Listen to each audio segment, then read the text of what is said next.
Magandang umaga, hapon at gabi kung kailan mo man 'to pinapanood. Welcome sa Math is Fun. Ngayon, okay, tapos na tayo sa limit at infinity, yung shortcut. Ngayon, papakita ko naman sa inyo ang long method. Handa na ba kayo? Let's start. Okay. So, limit at infinity. Always remember, sabi ko nga last time sa video, when we say limit at infinity, ang ina-approach natin is positive infinity or a negative infinity. Now, ano bang theorem under ng limit at infinity? Sinasabi sa theorem under limit at infinity, kapag meron daw tayong, syempre limit symbol, nasa form ng 1 over x raised to n, okay, as x approaches infinity or negative infinity, ang laging sagot dito ay 0. Okay? Kuha? Example, 1 over x raised to 7, the answer is 0. Okay? Nalimutan ko, limit as x approaches infinity. Sa mga example, limit of 3 over x raised to 2, as x approaches negative infinity, the answer is 0. Basta may number, tapos merong variable at naka-raise sa any positive integer, ang sagot lagi dito ay 0. So ito yung pinaka-concept na gagamitin natin sa long method. Paano ba yan i-apply? Okay. So example, I have this example. Limit of 3x squared minus 2x plus 1 over x minus 3. Gagawin natin x cubed. Okay? As x approaches infinity. So, paano ito sasagutan? Number 1, okay, dapat alam mo yung highest power ng saan?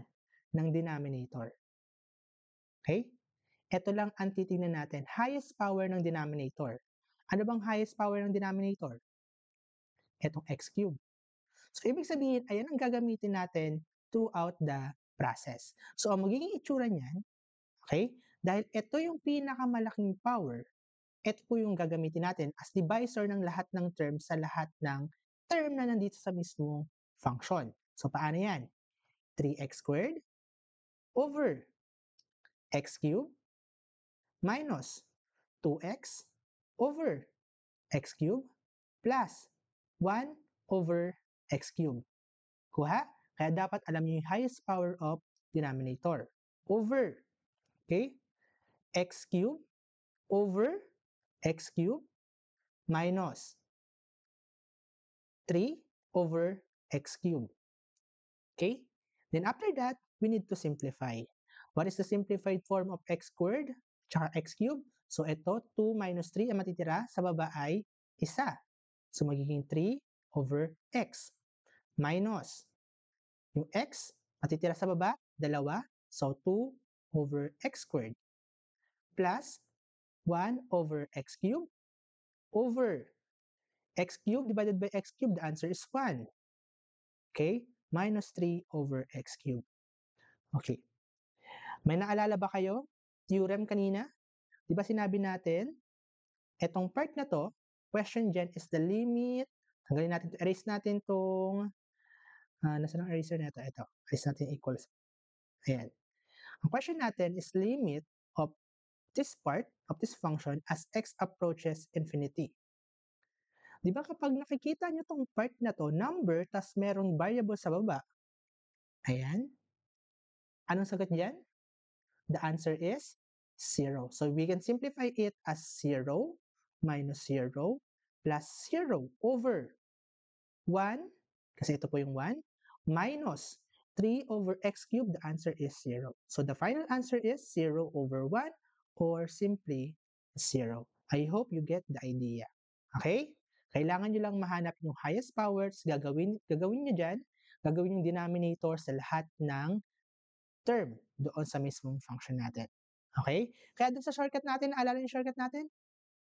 Balikan natin yung shortcut natin. Yung shortcut natin, yung n, okay, is less than d, ang sagot lagi dyan ay 0. Kapag n is equal to d, sagot dyan ay yung ratio ng leading coefficient. At kapag naman si n mas malaki sa d, ang sagot dyan is either positive infinity or negative infinity. Balikan natin to. Ano ba yung power ng numerator? Ang power ng numerator dito ay, sa example natin ay 2, sa baba naman ay 3. Saan siya nagsasatisfy? Dito sa una. So, align ba yung sagot natin? Yes. So, the answer is correct. Okay? Have a nice day. Okay, may natutunan ba? Bye!